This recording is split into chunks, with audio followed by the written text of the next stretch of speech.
आमदार संजय गायकवाड यांच्या घरावर मोर्चा धडकणार आहे। प्रकाशक प्रशांत तांबे मोर्चात सहभागी होतील। शिवाजी कोण होता पुस्तकाच्या नावावरचा वाद हा शिगेला गेलाय। विविध सामाजिक संघटना आणि पक्षांचा मोर्चात सहभाग असेल।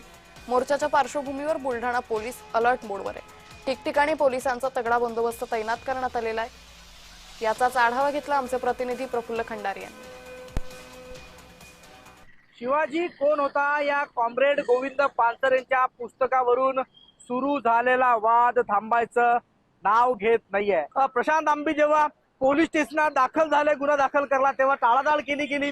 रोहित पवारांना यामध्ये मध्यस्थी करावी लागली। त्यानंतरही न्याय मिळत नसल्याचं पाहून आता प्रशांत आंबी स्वतः या ठिकाणी आपले कार्यकर्त्यांना घेऊन येत आहेत। त्याचबरोबर रोहित पवारांनी 28 तारखेला आपण म्हणजेच आज बुलढाण्यात जाण्याचं सांगितलं होतं। एकंदरीतच या संपूर्ण पार्श्वभूमीवर संवेदनशील झालेलं शांतताप्रिय बुलढाणा शहर पुन्हा एकदा या ठिकाणी असंवेदनशील होऊ नये याची खबरदारी जी आहे ते पोलीस प्रशासनाकडून घेतली जात आहे। सकाळपासूनच कार्यकर्ते जे आहेत ते बुलढाणा शहरात दाखल होत आहे। आमदार संजय गायकवाड यांच्या घरावर मोर्चा काढायचा आहे।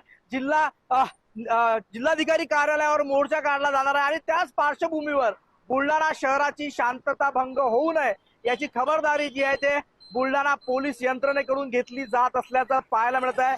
दंगा काबू पथक असेल किंवा पोलीस प्रशासनाचे वेगवेगळे पथक असतील ते ठिकठिकाणी आमदार संजय गायकवाड यांच्या घराच्या समोर या ज्या चौकामध्ये मी सध्या उभा आहे त्या चौकात आणि त्याचबरोबर ठिकठिकाणी कार्यकर्त्यांच्या हालचालीवर हे संपूर्ण पोलीस यंत्रणा आणि छुपी यंत्रणा लक्ष ठेवून असं चित्र जे आहे ते आपल्याला बुलढाण्यात पाहायला मिळतं। त्यामुळे निश्चितच या आंदोलन दरम्यान काही अनुचित प्रकार घडू नये याची खबरदारी जी आहे ते यंत्रणा घेत असल्याचं पाहायला मिळतं। प्रफुल्ल खंडारे, महाराष्ट्र न्यूज, बुलढाणा।